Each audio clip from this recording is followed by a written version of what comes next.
इसी मैथ 313 के YouTube channel पर आपका एक बार फिर से स्वागत है। दोस्तों, आज हम लेकर आए हैं एक ऐसा प्रैक्टिस सेट जिसमें पूर्व की परीक्षाओं में पूछे गए LCM, HCF, औसत, नंबर सिस्टम, प्रतिशतता, मेंसुरेशन, ज्यामिति, त्रिकोणमिति और अलजेब्रा चैप्टर से प्रश्न संकलित है।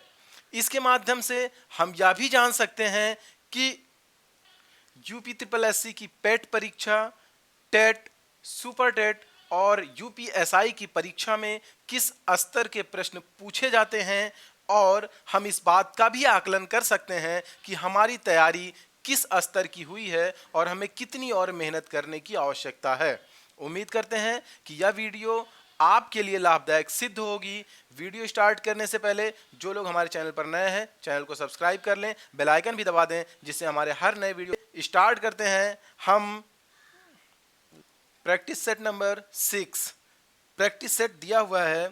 क्वेश्चन नंबर 1 ये है, एक नाव के 10 नाविकों में 56 किलोग्राम भार वाले व्यक्ति के स्थान पर एक नया नाविक या नया व्यक्ति आने से उसके औसत भार में 800 ग्राम की वृद्धि हो जाती है। ज्ञात कीजिए कि नए नाविक का भार कितना है। तो ये जो है एवरेज से क्वेश्चन उठाया गया है और इस क्वेश्चन को बहुत ही सहजता से हम सॉल्व करेंगे। ये हमारा दिया हुआ है कि 10 नाविक थे। अब उनका जो है कुछ वेट रहा होगा। जैसे मान लिया कि 10 नाविक थे और हर नाविक का जो मान लीजिए एवरेज निकल के आया वो x हो गया, तो टोटल कितना हो जाएगा? ये हो जाएगा 10x। क्लियर? नेक्स्ट स्टेप में क्या कह रहा है कि 56 किलोग्राम भार का एक नाविक जो है चला जाता है और दूसरा नाविक आ जाता है, यानी कि तब भी नाविकों की संख्या कितनी रहती है?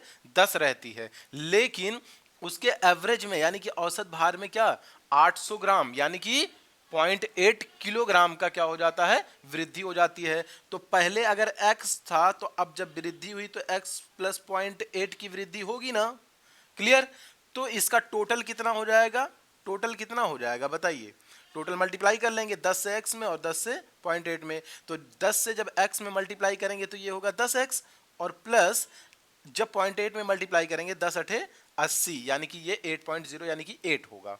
ठीक, अब बताइए हमको कि पहले टोटल वेट कितना था? 10x। अब कितना हो गया? 10x में कितना बढ़ गया?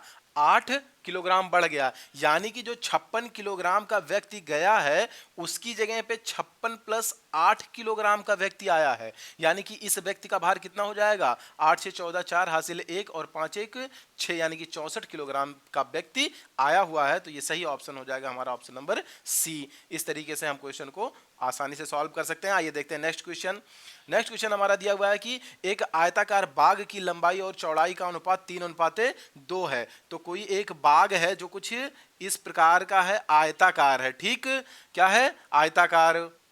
इसका क्या कह रहा है? अनुपात दिया हुआ है 3:2, यानी कि ये कितना हो जाएगा? ये भुजा 3x होगी, क्योंकि हमने बताया आपको कि अनुपात में कोई भी वैल्यू अगर दी हुई होती है तो एग्जैक्टली वो अपने आप की क्या होती है? मल्टीपल होती है। तो इसलिए इसको 3x कर दिया और इसको हमने कर दिया कितना?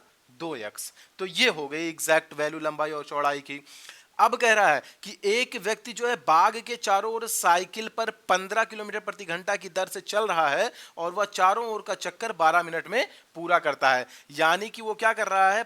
इसको चारों ओर पे चक्कर लगा रहा है, यानी कि क्या कर रहा है? परिमाप। क्या हो गया? ये परिमाप यहां से निकल जाएगा। लेकिन परिमाप कैसे निकलेगा? ये हमको दिया हुआ है कि 15 किलोमीटर प्रति घंटा की दर से चल रहा है और चारों ओर का चक्कर 12 मिनट में पूरा कर रहा है। तो हम फार्मूला जानते हैं कि दूरी बराबर क्या होता है? चाल गुणे समय। अकॉर्डिंग टू क्वेश्चन चाल दिया हुआ है कितना? चाल दिया हुआ है 15 किलोमीटर प्रति घंटा गुणे समय कितना हुआ है? 12 मिनट। 12 मिनट को घंटे में बदलेंगे तो ये 12/60 हो जाएगा और ये 12 पंजे 60 और 5 तियां 15, यानी कि कितना दूर चला? 3 किलोमीटर। और 3 किलोमीटर को अगर हम मीटर में बदल दें तो ये क्या हो जाएगा? 3000 मीटर, क्योंकि आंसर हमारा क्या दे रहा है? मीटर में दे रहा है। अब बताइए ये जो परिमाप आ गया हमारा कितना आ गया? 3000 मीटर। तो ये परिमाप इज इक्वल टू हो गया 3000 मीटर। अब हमको बताइए कि परिमाप ऐसे कितना होगा? 3x ये है और फिर इसका डबल और 2x ये है इसका डबल, तो 3x का डबल 6x और 2x का डबल 4x, तो 6 4 10x। परिमाप कितना हो गया 10x बराबर ये कितना हो गया टोटल हमारा 3000। अब अगर ये 10x बराबर 3000 हो गया तो यहां से 0 0 कैंसिल हो गया, यानी कि x की वैल्यू कितनी हो गई 300 हो गई कि नहीं हो गई। अब आप हमको बताइए, हमको ज्ञात क्या करना है, क्वेश्चन पूछ क्या रहा है कि बताइए कि बाग का कुल क्षेत्रफल कितना है। हम जानते हैं क्षेत्रफल बराबर होता है लंबाई गुणे चौड़ाई। अब यहां से देखिए फिगर देख के आप हमको बताइए कि लंबाई कितनी है 3x, चौड़ाई कितनी है 2x, तो 3x और 2x को करेंगे तो ये हमारा कितना आ जाएगा 3x इंटू 2x। इसका मतलब क्या हो गया हमारा 6 और x का स्क्वायर। अब बताइए x की वैल्यू कितनी है 300, तो x की वैल्यू 300 मतलब 300 गुणे 300 और ये गुणे 6, यही हमारा आंसर हो जाएगा। तो ये हो जाएगा 6 गुणे x का मतलब 300 और चूंकि 2 बार 300 है तो ये हो गया 300 और ये हमारा आंसर आ जाएगा क्षेत्र 18 तिया 54 और कितना जीरो है 4 0, तो ये हमारा आंसर आ गया 5,40,000। सही ऑप्शन कौन सा हो जाएगा बताइए, ऑप्शन नंबर सी। आइए देखते हैं नेक्स्ट क्वेश्चन को। नेक्स्ट क्वेश्चन हमारा दिया हुआ है कि 21 सेंटीमीटर ऊंचे और 5 सेंटीमीटर आधार की त्रिज्या वाले लंब वृत्तीय बेलन का आयतन कितना होगा। बताइए, एक सिंपल सा क्वेश्चन है ये तो, बहुत ही, इससे पहले वाला क्वेश्चन काफी स्तरीय था लेकिन ये जो है बहुत सिंपल सा क्वेश्चन है। एक इस तरीके का लंब वृत्तीय बेलन है, इसमें दिया हुआ है कि 21 सेंटीमीटर ऊंचा है, इसकी ऊंचाई 21 सेंटीमीटर है और 5 सेंटीमीटर आधार की त्रिज्या है, तो ये होगी त्रिज्या 5 सेंटीमीटर। आप बताइए क्षेत्रफल का फार्मूला क्या होता है। सिंपल सा, बेलन का क्षेत्रफल जो होता है, सॉरी आयतन जो होता है, एक्चुअली बेलन का क्षेत्रफल नहीं बल्कि आयतन निकलता है, तो ये जो है क्षेत्रफल नहीं आयतन हो जाएगा। तो ये आयतन बराबर होता है pi r square H by, बताइए पाई की वैल्यू क्या है, पाई की वैल्यू 22/7 होती है और उसके बाद आर की वैल्यू यहाँ ऑलरेडी दिया हुआ है 5 और 2 बार 5 से मल्टीप्लाई हो जाएगा क्योंकि आर स्क्वायर है और एच हमारा दिया हुआ है 21। बताइए 7 को 3 बार यहाँ डिवाइड कर दिया, अब कितना हो गया 22 तिया 66 और 66 गुणे 25 कितना आ जाएगा बताइए 66 गुणे 25, ये हमारा सही आंसर हो जाएगा। 25 छक्का 150, 15 और 25 छक्का 150 और 15 165, 1650। सही ऑप्शन कौन सा है, ऑप्शन नंबर डी। इस तरीके से क्वेश्चन को आसानी से सॉल्व कर सकते हैं, इसमें छोटा सा कैलकुलेशन था। आइए देखते हैं नेक्स्ट क्वेश्चन।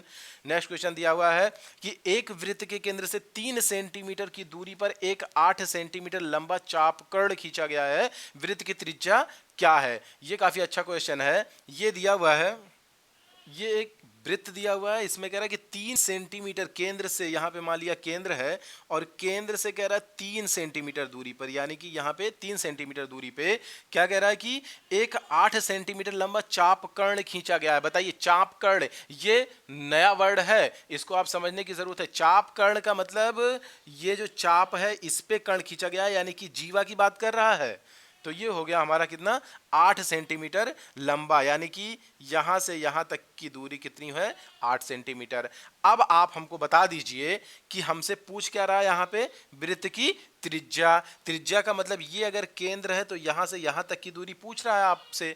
अब हमको बताइए कि क्या आपने कभी ये चीज पढ़ा है कि ये जो है केंद्र से जीवा पर अगर लंब डाला जाता है तो जीवा को 2 बराबर भागों में डिवाइड करता है।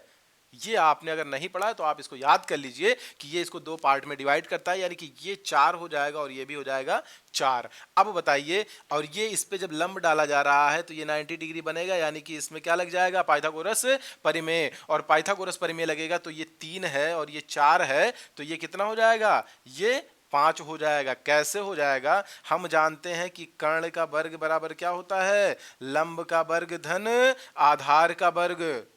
तो यहां से लंब दिया हुआ है 3 सेंटीमीटर, तो 3 त्रिका 9 और आधार दिया हुआ 4 सेंटीमीटर, 4 चौक 16 9 25। और यहां से चूंकि हमको कर्ण ज्ञात करना है, कर्ण का स्क्वायर नहीं ज्ञात करना है, तो इसका स्क्वायर रूट हो जाएगा ये 5। तो सही ऑप्शन कौन सा हो जाएगा, ऑप्शन नंबर बी। आइए देखते हैं नेक्स्ट क्वेश्चन। नेक्स्ट क्वेश्चन हमारा दिया हुआ है कि एक बेलन का आयतन 660 घन सेंटीमीटर है, उसकी ऊंचाई की गणना कीजिए यदि उसकी त्रिज्या 5 सेंटीमीटर हो। एक बेलन कोई इस प्रकार का दिया हुआ है कह रहा है कि उसकी ऊंचाई आपको ज्ञात करनी है कि ऊंचाई यहां से यहां तक कितनी है। उसकी त्रिज्या दी हुई है 5 सेंटीमीटर, यानी कि ये त्रिज्या की वैल्यू 5 सेंटीमीटर दी गई है। और एक चीज और दिया है कि बेलन का आयतन कितना है, 660 सेंटीमीटर। अब बताइए, अगर आयतन दिया है 660 घन सेंटीमीटर, तो आयतन का फार्मूला क्या होता है? आयतन बराबर 660 हो गया, तो आयतन का फार्मूला क्या होता है? इसके बेलन के आयतन क्या होता है? Pi r square h is equal to कितना? 660। आंसर चूंकि पाई में नहीं दे रहा, इसलिए हमको पाई की वैल्यू पुट करनी पड़ेगी। तो पाई की वैल्यू क्या होती है? 22/7। ठीक। आर की वैल्यू हमको दी हुई है 5, तो ये यहाँ पे 2 बार 5 से मल्टीप्लाई हो जाएगा, क्योंकि आर 2 बार है यानी आर स्क्वायर है, और हमसे एच पूछ रहा है, तो हम इसको फाइंड कर लेंगे। ये बराबर 660 हो जाएगा। बताइए, इसको डिवाइड करने में क्या जा रहा है आपका? सॉल्व कर लीजिए इसको सिंपली। तो ये हो जाएगा 22 एक बार और 22 3 बार, तो इधर आ गया 30 और 5 छक 30। अब हमको बताइए h बराबर क्या हो जाएगा? इधर मिला है 6 और यहाँ नीचे 7 है, ऊपर जाके 7 हो जाएगा और बटे 5 हो जाएगा। बटे क्या हो जाएगा? 5।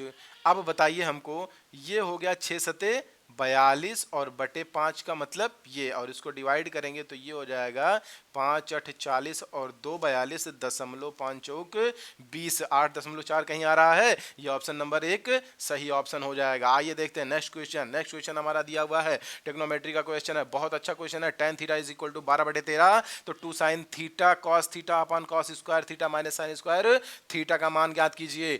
त्रिकोणमिति का कोई भी क्वेश्चन सॉल्व करना है तो आप सर्व समीकरणों को एकदम जहन में रखे रहिए, किस तरीके से सेट करना है कि हमारा आंसर आ जाए। तो देखिए क्वेश्चन हमारा है, एकदम सिंपल सा दिया हुआ है। बताइए 2 sin थीटा cos थीटा, इसको सिंपली हम क्या लिख सकते हैं?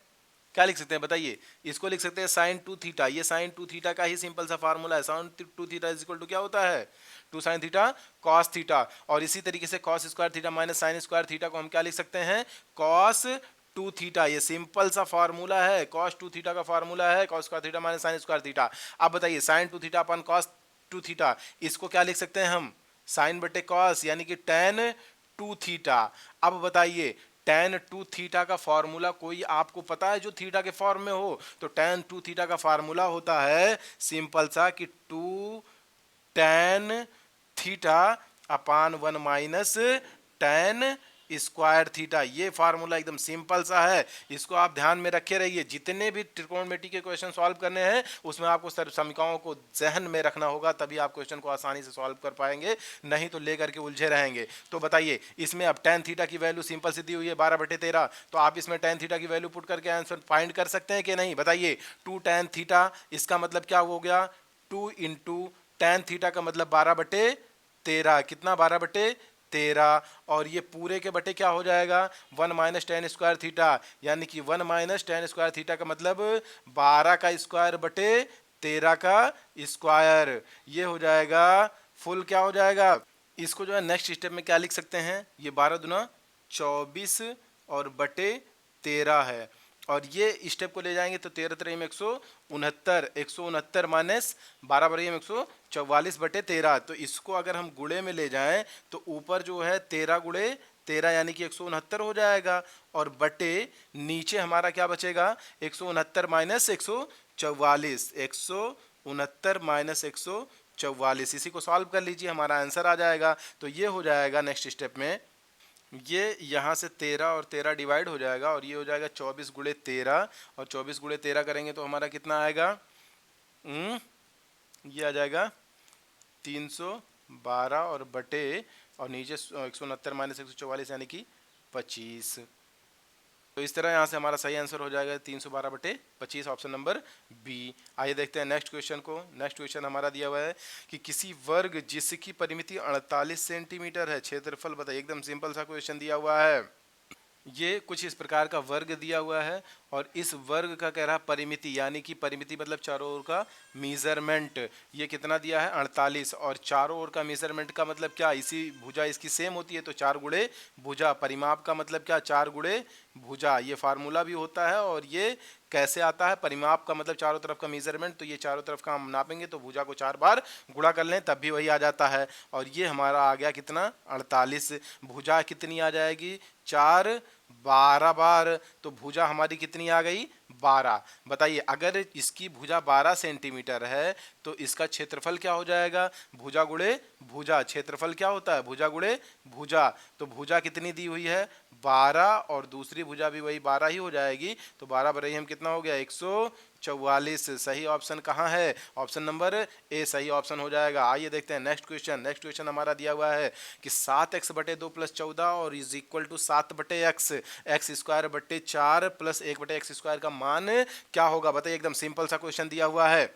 अब ये जो क्वेश्चन दिया हुआ है हमारा ये क्वेश्चन है और ये हमको क्या करना है फाइंड करना है। बताइए क्या करेंगे हम, तो यहाँ से क्या करेंगे इसको हम एक साथ लेके चलेंगे, तो ये हो जाएगा हमारा 7x और बटे 2 है और 7 बटे एक्स को इधर ले आएंगे तो ये यहाँ आके क्या हो जाएगा माइनस हो जाएगा। और ये इज इक्वल टू 14 उधर जाके क्या हो जाएगा प्लस में, इधर जाके माइनस में। अब आप बताइए 7 यहाँ से अगर हम काटें तो 7 एक बार, 7 एक बार, 7 2 बार, यानी कि ये क्या हो गया x बटे 2 माइनस 1 बटे एक्स इज इक्वल टू क्या हो गया -2। अब इसको अगर आप सॉल्व करना चाहें तो ये हो जाएगा एक्स स्क्वायर और माइनस क्या हो जाएगा 2 और बटे आपका जो है 2x है यहाँ पे, और ये इज इक्वल टू क्या है -2। नेक्स्ट स्टेप में क्या हो जाएगा, अब देखिए इतना होने के बाद क्या करना है, इन दोनों पक्षों का क्या करना है स्क्वायर कर देना है। अब ऐसी स्थिति में ये क्या हो जाएगा बताइए, ए स्क्वायर ए माइनस बी का होल स्क्वायर बन जाएगा, तो ए स्क्वायर का मतलब क्या हो गया एक्स स्क्वायर बटे 4 और फिर प्लस बी स्क्वायर का मतलब क्या हो गया 1 बटे एक्स स्क्वायर माइनस 2ab का मतलब 2a का मतलब x बटे 2 और b का मतलब 1 बटे x। बताइए ये चीज़ हो गया और इधर -2 का स्क्वायर करेंगे तो ये 4 हो जाएगा। अब बताइए यहाँ से x और x कैंसिल हो गया, 2 और 2 कैंसिल हो गया, यहाँ पे बचा -1, तो ये हो जाएगा एक्स स्क्वायर बटे 4 और प्लस 1 बटे एक्स स्क्वायर। अब इसको गौर से देखिए, यही आपसे पूछा भी जा रहा है, तो इधर बराबर 4 है और यहाँ पे जो -1 बचा है इधर आके +1, यानी कि ये बराबर कितना हो गया 5। पूछा क्या जा रहा है एक्स स्क्वायर अपान 4 + 1 अपान एक्स स्क्वायर की वैल्यू ही तो पूछी जा रही है, तो इसकी वैल्यू कितनी हो जाएगी 5। इस तरीके से क्वेश्चन को आसानी से सॉल्व कर सकते हैं। आइए देखते हैं नेक्स्ट क्वेश्चन दिया हुआ है हमारा, यदि किसी भिन्न के हर में 1 जोड़ा जाता है तो भिन्न क्या हो जाता है 1/2 हो जाती है। तो मान लिया हमने भिन्न कितना है x बटे y भिन्न है। अब कह रहा है कि यदि भिन्न के हर में 1 जोड़ा जाता है, यानी कि इसमें 1 हमने जोड़ दिया, तो कह रहा है कि भिन्न कितना हो जा रहा है 1/2 हो जा रहा है। ठीक, ये एक स्टेप है। नेक्स्ट स्टेप क्या दिया हुआ है कि यदि भिन्न के अंश में 1 जोड़ा जाता है, यानी कि भिन्न क्या हमने मानी है x बटे वाई, इसके अंश में कितना जोड़ रहे हैं 1 जोड़ रहे हैं। ठीक, तो कह रहा है कि भिन्न 1 हो जाता है, यानी कि बराबर 1 हो जा रहा है। अब बताइए अगर ये पहले वाले से इसको करिए तो ये क्या हो जाएगा 2x, क्या हो जाएगा 2x is equal to y plus 1, या इसी को क्या लिख सकते हैं 2x minus y is equal to 1, और ये यहाँ से क्या हो जाएगा x plus 1 is equal to y, या नेक्स्ट स्टेप में x minus y is equal to क्या -1। अब आप हमको बताइए, हमसे क्वेश्चन क्या पूछ रहा है कि भिन्न के अंश और हर का योग, यानी कि x प्लस वाई की वैल्यू पूछ रहा है। तो ये अगर हमारा पहला इक्वेशन हो गया, ये दूसरा इक्वेशन हो गया, तो दोनों को हम सॉल्व कर लेंगे। तो ये 2x minus y is equal to 1 है ही, इसको यहाँ पे ले आएंगे x minus y is equal to कितना -1। बताइए इसको सिंपली अगर माइनस करेंगे तो ये यहाँ पे प्लस और यहाँ पे फिर से प्लस का साइन हो जाएगा, तो ये हो जाएगा कैंसिल, और यहाँ बचे 2x में से 1 x माइनस होगा तो x हो जाएगा, और बराबर 1 और 1 मिलके 2। x की वैल्यू आ गई 2 और y की वैल्यू कितनी हो जाएगी अरे यहीं पे पुट कर लीजिए ना, x की वैल्यू 2 रख के, 2 minus y is equal to -1 है ही, तो y इज इक्वल टू क्या हो जाएगा, y हो जाएगा कितना, -1 और -2 मिलके -3, और यहाँ भी माइनस है तो माइनस माइनस कटा, y की वैल्यू कितनी हो गई, 3। बताइए y की वैल्यू 3, x की वैल्यू 2, तो 3 और 2 मिलके कितना हो गया, 5। सही ऑप्शन हो जाएगा ऑप्शन नंबर बी। आइए देखते हैं नेक्स्ट क्वेश्चन। नेक्स्ट क्वेश्चन हमारा दिया हुआ है, वह कौन सी छोटी से छोटी संख्या है जिसे 35, 45 और 55 से भाग देने पर क्रमशः 18, 28 और 38 शेष बचता है। बताइए 35 से जब भाग दे रहे हैं तो कितना शेष बच रहा है, 18। इन दोनों का अंतर कितना हो जाएगा, इन दोनों का अंतर हुआ 17। उसी तरीके से 45 से जब भाग दे रहे हैं तो कितना बच रहा है, 28, तो इनका अंतर कितना हो गया बताइए, ये भी 17। और फिर नेक्स्ट कह रहा है कि 55 माइनस 38 करिए तो कितना आ जाएगा अंतर, तो इस तब भी अंतर इसका कितना आएगा, 17। बताइए हमने जब HCF और LCM पढ़ाया था उस टाइम हमने बताया था कि अगर ऐसी कंडीशन में क्वेश्चन आ रहे हैं कि अगर उनके डिफरेंस क्या है, सेम है, भागफल और शेषफल के डिफरेंस सेम है, तो क्या करेंगे हम, फाइनल जो क्वेश्चन दिया हुआ है उसका क्या करेंगे, LCM फाइंड करेंगे, और उसके बाद जो हमारा माइनस करने के बाद अंतर आ रहा है उसको क्या करेंगे, हम माइनस कर लेंगे, तो ये हमारा आंसर आ जाएगा। बताइए LCM कितना हो जाएगा, 35, 45 और 55 का LCM ज्ञात करेंगे तो ये मान लीजिए 5 से डिवाइड करेंगे तो 5, 7 बार 5, 9 बार 5, 11 बार। अब डिवाइड होगा, नहीं डिवाइड होगा, तो कितना आ जाएगा आंसर, तो इसको मल्टीप्लाई करेंगे कितना हो जाएगा, 5 सत्ते 35 और 11 नवा 99। 35 और 99 का गुणा करेंगे तो गुणा देखिए कुछ इस प्रकार से करते हैं, अगर मान लीजिए हमें दिया हुआ है कितना, 35 और 99 का गुणा करना है, तो इसको सिंपली हम बहुत ही आसानी से गुणा कर सकते हैं। तो ये क्या करेंगे, 9 बचे 45 के 5 हासिल 4, और ये नेक्स्ट स्टेप में हो जाएगा 9 त्रिक 27, 4 31, और यही चीज़ सेम फिर से हो जाएगा 315, तो इसको प्लस कर लेंगे तो ये यहाँ पे 5 आ जाएगा, 5 1 6, 3 1 4, ये हो गया 34 65। अब बताइए यहाँ पे इसकी वैल्यू आ गई 34 65, LCM कितना आ गया 34 65, इसमें से 17 माइनस कर दीजिए तो कितना आ जाएगा, 15 में से 7 जाएगा कितना, 8, यानी कि इकाई अंक पे 8, यही वाला ऑप्शन सही हो जाएगा, कितना 34 48। इस तरीके से हम क्वेश्चन को सॉल्व कर सकते हैं। आइए देखते हैं नेक्स्ट क्वेश्चन। नेक्स्ट क्वेश्चन हमारा दिया हुआ है कि त्रिभुज ABC में यदि कोण A 55 अंश है, तो अगर कोई इस प्रकार का त्रिभुज दिया हुआ है, कह रहा है कोण A कितना है, 55 अंश है, ये A है हमारा, ये B है और ये C है, कह रहा कोण A 55 अंश है, तो B और C पर बने बाहरी कोणों का योग ज्ञात करना है। यानी कि अगर B पे इधर कोण बन रहा है और C पे इधर कोण बन रहा है तो इसका योग ज्ञात करना है। यानी कि क्या ज्ञात करना है, कोण B कहाँ, बाहर की तरफ, प्लस कोण C बाहर की तरफ, यही हमको फाइंड करना है। क्या फाइंड करना है, कोण B बाहर की तरफ प्लस कोण C बाहर की तरफ। बताइए अब त्रिभुज के रूल से हम क्या जानते हैं कि त्रिभुज के तीनों अंतः कोणों का योग क्या होता है, 180 अंश। यानी कि अगर B का अंदर का और C के अंदर की योग की बात करें तो ये कितना हो जाएगा, कोण B कहाँ, अंदर की ओर, प्लस कोण C अंदर की ओर।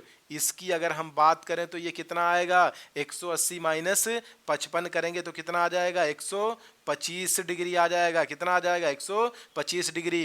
अब बताइए हमसे क्या पूछ रहा है, कोण B और कोण C बाहर का योग। तो अगर हम कोण B बाहर की बात करें तो ये कोण B बाहर का कितना हो जाएगा, टोटल त्रिभुज के तीनों अंतों कोणों का योग कितना होता है, 180। 180 में से अगर हम ये माइनस कर दें तो हमारा ये दोनों का योग हो जाएगा कि नहीं, और यही दोनों का योग जो होता है ये इसके बराबर होता है। तो 180 माइनस कोण B कहाँ का, अंदर का, कोण B कहाँ का, अंदर की ओर। अब बताइए ये कोण B बाहर की ओर की वैल्यू क्या आ गई, 180 माइनस कोण B अंदर की ओर। इसी तरीके से अगर कोण C बाहर की ओर की बात करें तो ये कितना हो जाएगा, कितना हो जाएगा, ये भी इसी तरीके से हो जाएगा, 180 माइनस कोण C कहाँ, अंदर की ओर। यानी कि ये इस कोण की अगर हम बात करें तो ये क्या होगी, इन दोनों के योग के बराबर होगी। यानी कि 180 में से अगर ये घटा दें तो ये दोनों आ जाएगा कि नहीं, तो इसका मतलब क्या हो गया, इसकी वैल्यू क्या हो गई, 180 माइनस कोण C। अब हमको आप बताइए कि इन दोनों को हम अगर जोड़ दें, यानी कि क्या कोण बी अंदर की ओर प्लस कोण सी अंदर की ओर, तो यही तो हमसे पूछा जा रहा है। 180 और 180 जोड़ेंगे तो कितना आएगा 360, माइनस कॉमन ले लेंगे तो कोण बी और इसके साथ प्लस कोण सी, तो ये क्या हो जाएगा, ये हमारा है 360 पहले से है, और माइनस कोण बी प्लस कोण सी हम पहले ज्ञात कर चुके हैं क्या 125 डिग्री, तो यहाँ से 125 डिग्री माइनस करेंगे तो ये हमारा टोटल हो जाएगा कितना आंसर 235 डिग्री, माइनस करेंगे तो कितना आ जाएगा 235 डिग्री, यही हमारा सही आंसर हो जाएगा ऑप्शन नंबर 4। आइए देखते हैं नेक्स्ट क्वेश्चन। नेक्स्ट क्वेश्चन हमारा दिया हुआ है कि 4 अंकों की बड़ी से बड़ी संख्या ज्ञात कीजिए जो 24, 30 और 36 में से प्रत्येक से विभाजित हो। बताइए 4 अंकों की सबसे बड़ी संख्या नॉर्मली क्या होती है 9999। अब हमसे कह रहा है कि इससे पूर्णतः विभाजित हो, जब इस तरीके की स्थिति हो तो उसका एलसीएम ज्ञात करते हैं। क्या ज्ञात करते हैं एलसीएम। एलसीएम किन किन संख्याओं का ज्ञात करेंगे, यहाँ दिया हुआ है 24, 30 और 36। बताइए 24, 30 और 36 का एलसीएम ज्ञात करेंगे, तो इसका जब एलसीएम ज्ञात करेंगे तो ये 6 से डायरेक्ट कट जाएगा, तो 6 चौक 24 और 6 पंचे 30 और 6 छक 36, दो बार ले जाएंगे, 2 दूना 4 और 2 तियाँ 6, 5 रिमेन रहेगा, मल्टीप्लाई करेंगे 6 दूना 12 दूना 24 और 24 तियाँ 72 और 72 पंजे कितना हो जाएगा, तो ये हो जाएगा कितना 360।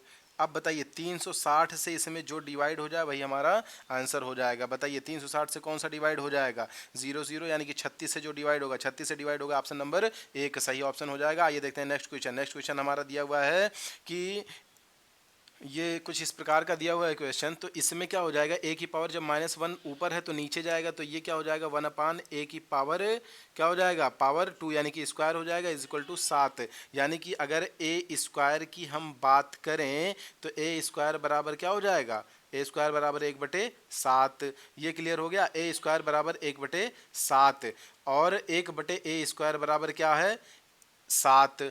तो अब बताइए हम अगर इसकी हम पावर 2 कर दें और इसकी भी पावर 2 कर दें, तो ये जब इसकी पावर 2 करेंगे तो ये क्या हो जाएगा इसकी भी पावर 2 हो जाएगा, यानी कि 1/a की पावर 4 की वैल्यू क्या हो जाएगी 49। और इसी तरीके से इसकी भी पावर 4 करेंगे, यानी कि a की पावर 4 की वैल्यू क्या हो जाएगी 1/49। अब बताइए हमको क्वेश्चन क्या दिया हुआ है, हमारा क्वेश्चन हमारा दिया हुआ है यही चीज़ अगर आप ध्यान से देखें तो ये क्या है क्वेश्चन, क्वेश्चन है कि a की पावर 4 प्लस 1/a की पावर 4, a की पावर 4 की वैल्यू कितनी 1/49 प्लस a की पावर 4 का 1/a की पावर 4 की वैल्यू कितनी 49, यही सॉल्व कर लीजिए, यही हमारा आंसर हो जाएगा। बताइए तो यहाँ से ये हो जाएगा 1 प्लस हर बराबर करेंगे तो ये 49 का स्क्वायर और बटे 49।